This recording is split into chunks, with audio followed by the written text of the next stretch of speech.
So, what is the real deal? How do we bring peace to our world? The answer to that question is actually easy. The real question is this: are you prepared to hear an answer that is so simple, so doable, that it is resting right at your fingertips this very moment? It's simple, it's profound, and you will immediately feel the resonance of its truth begin to loosen constraints within you. And here it is. The peace we seek will occur naturally the instant we genuinely stop viewing ourselves as separate. It is the natural byproduct of this awareness. We are not separate. We are the global body, and we interact exactly as our physical bodies do. And we've been long provided with this correct example to follow to relieve any disharmony in our global body. And all we have to do is observe how we instinctively treat our physical one. For example, if our stomach is disturbed and gives us heartburn, we don't try to annihilate the stomach, do we? We don't retaliate. We don't threaten it with more of the same if it doesn't somehow manage to stop on its own.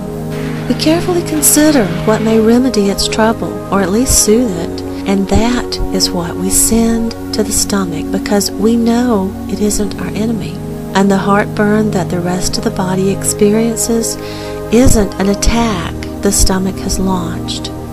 It is a symptom of its internal distress.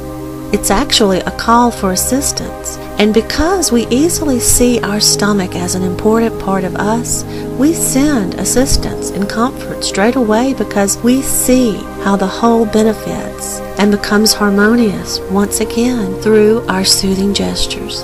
And this is how we act with our physical body. It makes sense, and it works. And we do it instinctively because we don't doubt that all the pieces, including an upset stomach, are valuable parts of the whole. And this is how we must also treat our global body. And our ability to act in this way begins by seeing this truth, and once we see it, allowing the instinctive urge to heal that arises from this viewpoint of oneness to take over. Because on the day we manage to act magnanimously in this way for our global body, you will have your peace.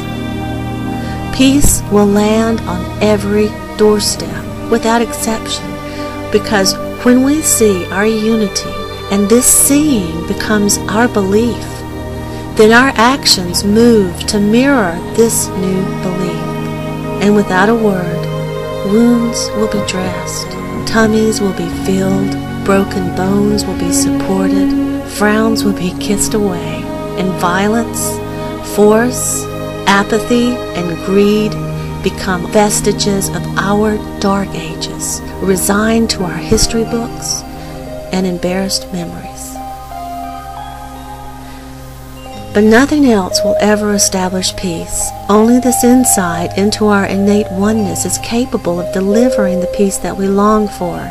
Without this conscious direct knowledge within your heart and mind that we are one, all other actions and gestures of goodwill simply run their course and eventually end. Now, these gestures in and of themselves are fine, and I don't mean to imply otherwise, but they are only demonstrations of our desire for this peace. They are a sign of things seeking to be born, and in that way, they are very good omens, but they are not capable of bringing forth true, lasting peace.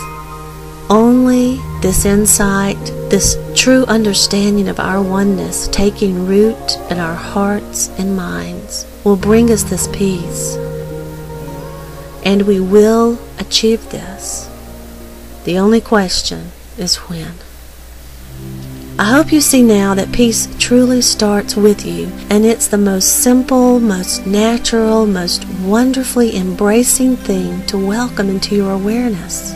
All we must do is genuinely see our fellow man, regardless to race or religion or nationality or lifestyle preferences, whether we think his actions are good or bad, whether we think he is wise or foolish, despite any perceived differences, when we truly see our fellow man as he truly is, an extension of ourselves, then peace will effortlessly burst forth like an orchard in bloom, and we will begin to live harmoniously again as our actions effortlessly rise to match our change in thought. We must only see this one truth fully, for we are the global body.